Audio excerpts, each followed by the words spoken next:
really enjoy coming out here and like competing every single day with my teammates. Like that's probably honestly what I miss most. Obviously I miss the games. That goes for anybody that's ever hurt, but like I love practice. I love getting better. It's an opportunity to grow, right? Just try to approach it in the best way I can. It's certainly weird. I think at times the hardest part is like just not being able to be involved in practice. Like I love practice. Not a ton of people always enjoy like coming to practice every single day. So I think that's just kind of been the time for me to like really find some patience, and I've never been a patient person my entire life. So this is definitely testing me a little bit, but I think it's going to be really good for me. As fans cheer for Caitlin Clark's return, her candid words, day to day, linger in the air. What does her slow and cautious journey back to the court tell us about her mindset and the Fever's strategy? Let's dive into what she's overcoming behind the scenes. Before we move on, I'd like to ask you a small favor. If you appreciate this content, please take a second to like this video and subscribe to the channel. Over 98% of you watch the videos without subscribing. It costs you nothing, but it makes a huge difference to us. So, did you click the subscribe button? Great, thank you so much. Now, back to the video. Caitlin Clark's groin injury might seem minor, but the Fever have made it clear they're not willing to take any risks.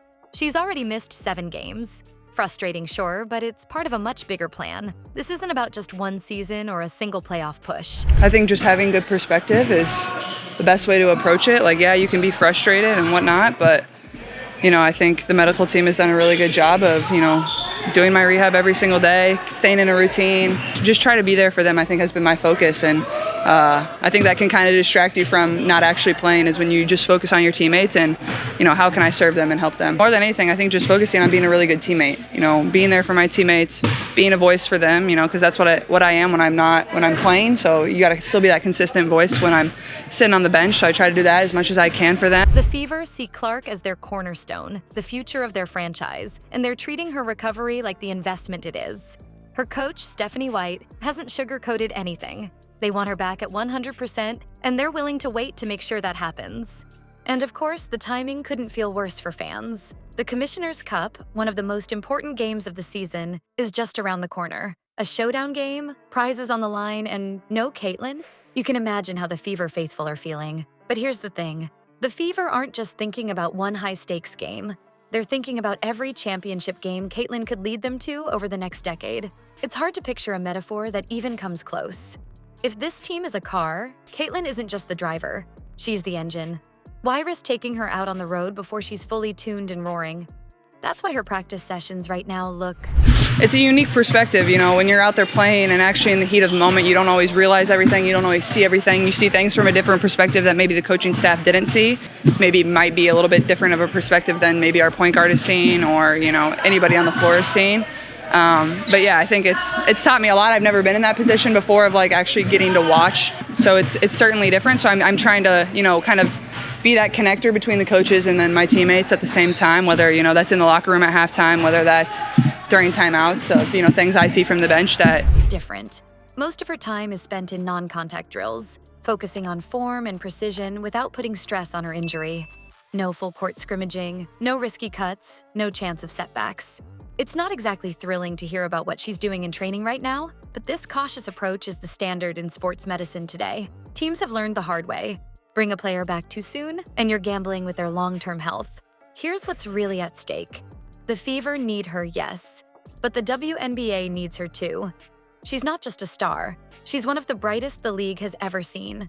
Damaging that for short-term gain isn't an option. But while the Fever's patience is strategic, how does Caitlin herself navigate frustrations while being stuck on the bench? I think you can learn the game of basketball just the same amount. It's like the same as like, you turn on the TV and watch the NBA or you watch other WNBA games. Like that's the best way to learn basketball. I think, we're trying not to put like an exact date out there because it is kind of a day-by-day thing and see how I feel. And, this type of injury, like you don't know when I wake up, I'll feel, different than the day before, and we'll see. And so I'll miss this weekend's game, but after that, it's, day by day and see how I feel and just kind of turn to the medical staff and what they think. But I feel like I've made a lot of progress and I feel good and, not going to rush coming back. It's just not worth it. That's where things get even more fascinating. Caitlin Clark hasn't touched the court in weeks, yet she's still making history like no one else in the game. Missing almost half the season didn't stop her from earning a mind-blowing 1.29 million fan votes to be named a captain for the 2025 WNBA All-Star Game. Let that sink in. She's breaking records without even playing. WNBA Commissioner Kathy Engelbert personally delivered the news during a Fever team meeting, and Clark called it a cool honor. But it's more than cool. It's unheard of. Most players lose momentum when they're out due to injury, but Caitlin, she only seems to get bigger. It's not just the all-star captaincy either. Clark's absence has a ripple effect across the entire league. The Fever sell out arenas when she's suited up. When she's not, ticket prices plummet. For one game against the Chicago Sky, tickets dropped as low as $15 when fans learned she wouldn't be playing. Compare that to the $80+ resale prices when there was even the slight possibility of her returning later in the season.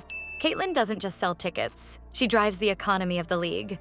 Imagine being so crucial to the WNBA that your name alone shifts demand. That's not a player, that's an industry. And she's not just in the background while recovering. Caitlin keeps fans dialed in with every media appearance and injury update she provides. She's not just a player on a team, she's part of the cultural fabric of the league. Reports suggest that the WNBA's economic activity could reach up to $1 billion this year. Like I said, I've just tried to approach it in the best way I possibly can. You know, I can't change it. But yeah, I think my patience has definitely grown a lot. And like I said, just trying to grow and learn, and I think I've certainly done that. I couldn't tell you the exact play something occurred on, and could have occurred over the course of the game too. And then obviously adrenaline covers up a lot of stuff when you're in the heat of battle. And after the game, I had some pain, and then got an MRI, and that, people have kind of had to step into positions that maybe they haven't had. And, I think just giving themselves grace, things aren't going to be perfect. We're kind of playing a little bit different than we would probably play if I had the ball in my hands. I thought we played a really great game. And Clark's role in that can't be overstated. She said it herself. Her focus is being available for the next game. She adds, "That's always my goal." That mindset, paired with her star power, is why people keep showing up for her, even when she's not around. So how does someone handle the weight of a league on their shoulders while sidelined? For Caitlin, it's about using this time to come back stronger. Injuries may have paused her season, but they haven't slowed her momentum one bit. Caitlin Clark's journey isn't just about bouncing back from injury. Our last game versus the Mystics, I thought we were really good. I thought we started to flow a little bit better on offense. We played with a little more pace. And I thought we've had great intensity in our practices, so that's been, awesome to see. But I think everybody's kind of just stepped up and, adjusted to it. So I think just those little areas that we could have cleaned up that, whether I'm out there or not, those are things that we could, do better. And it's about setting a new standard as a leader. She's showing that being the face of the league isn't just about hitting game winners. It's about patience, resilience, and knowing when to step back to protect what matters most. Whether she's out there draining threes or sidelined in recovery, her influence touches everything, from ticket sales to the WNBA's record-breaking billion-dollar projections. So, as we wait for her return, one thing stands out: the entire league feels her presence. And when she finally steps back on that court, the game will change. Again.